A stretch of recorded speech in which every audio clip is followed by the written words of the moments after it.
Saint-Esprit. Amen. Ce que vous faites pour devenir des justes, évitez de l'accomplir devant les hommes pour vous faire remarquer. Sinon, il n'y a pas de récompense pour vous auprès de votre Père qui est aux cieux.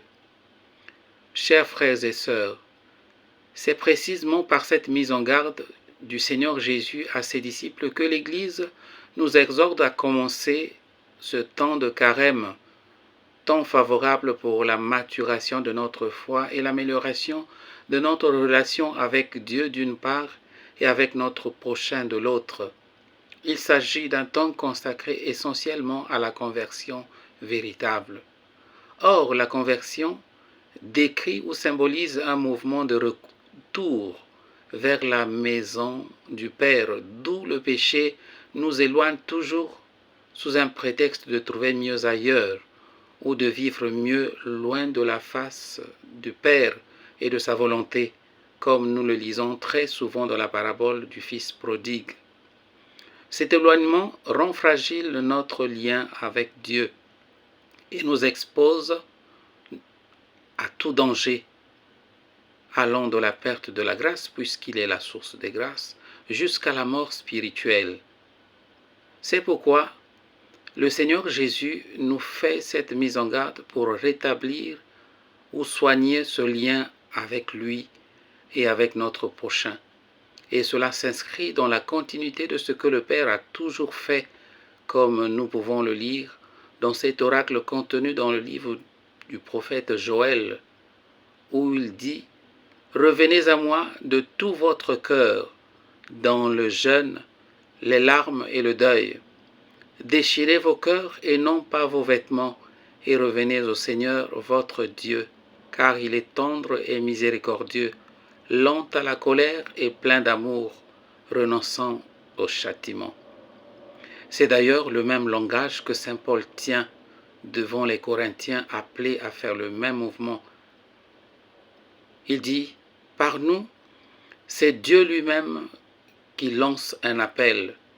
Nous le demandons au nom du Christ, laissez-vous réconcilier avec Dieu. » Chers frères et sœurs, dans le mouvement de retour vers le Père, ou dans la dynamique de la réconciliation avec lui, le Seigneur Jésus nous recommande l'humilité et la discrétion qui doivent accompagner chacun de nos actes, mais particulièrement les trois principaux retenus comme boussole dans ce mouvement.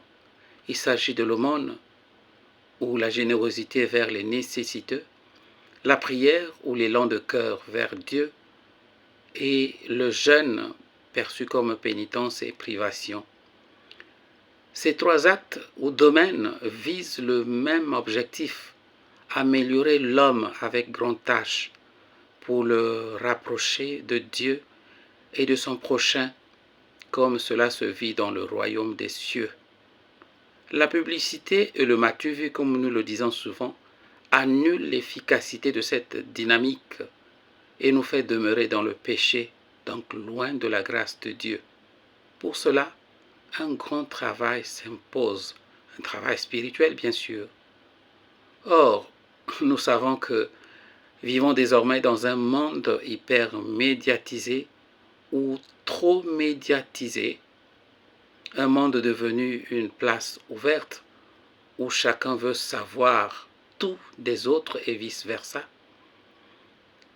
Accomplir un chemin de conversion dans l'humilité et la discrétion dans ce monde devient un grand défi, difficile à relever, voire impossible pour les hommes, mais toujours possible pour ceux qui veulent le parcourir grâce à l'aide du Saint-Esprit et le soutien et l'intercession même de notre Maman du ciel, la Bienheureuse Vierge Marie, sans oublier le soutien et l'aide de nos frères et sœurs, nos aînés dans la foi.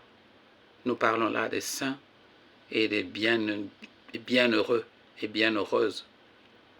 C'est pourquoi nous voulons unir nos prières pour que le Saint-Esprit nous accorde cette grâce de parcourir sans obstacle et fructueusement ce chemin et ce temps de carême que nous commençons aujourd'hui.